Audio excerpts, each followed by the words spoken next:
If you've been on the channel, you know that I've been through a lot of injuries that I've been trying to recover from, and I've mentioned that I work dry fire training into my physical therapy. Now, the routine that I have for my physical therapy has been worked with a therapist, so don't try to do these things unless you're directed by a professional. But we've worked out this whole routine, and then I added dry fire and worked that out with my therapist, and it's all been cleared. So this is for my specific injuries, mostly my knee, my hip, and my IT band on the left-hand side. So this is very specific to me. Now, before I begin, let me go over my setup here. I have a Ghost USA belt, magazine pouches.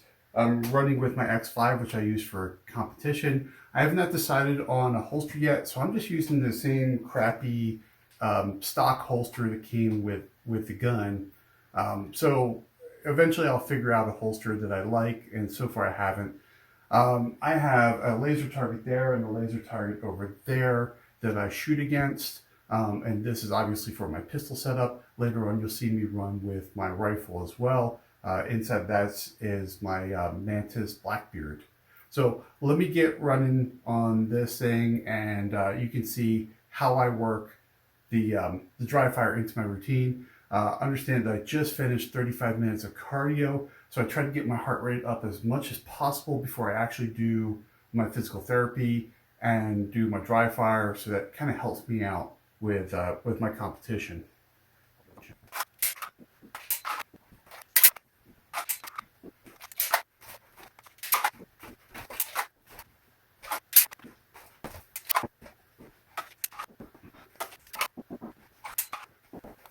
Hopefully you got all that. Obviously I can't see myself in the camera. So that's for the legs. One of the other problems I have is with shoulders.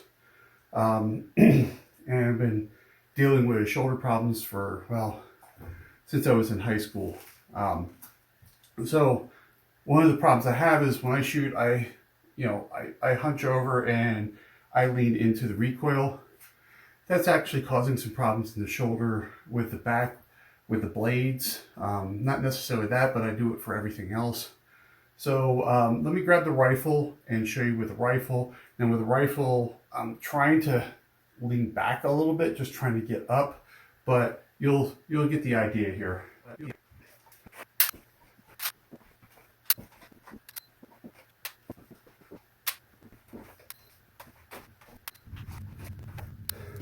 So that's the kind of the basics of everything. Dry fire, you can work dry fire into just about anything in your house. So if you have a routine, like for me, physical therapy is pretty routine. There's another physical therapy routine that I do on not cardio days. So that's a little different. Maybe I'll get a chance to film that. Hopefully this wasn't too boring for you. It's not exciting watching some fat guy go back and forth across the carpet here, but that gives you an idea of work your dry fire into whatever you're doing, get some trigger time, and have fun, because quite frankly physical therapy is boring for me. In my SIG I have a pink Rhino laser cartridge. Like I said before, I had the Blackbeard and the AR. So get some laser cartridges into your guns. You don't have to get laser targets like I have. I've had these for years, so I'm just reusing what I've got. Hope everybody's staying safe out there, and I look forward to seeing you again soon.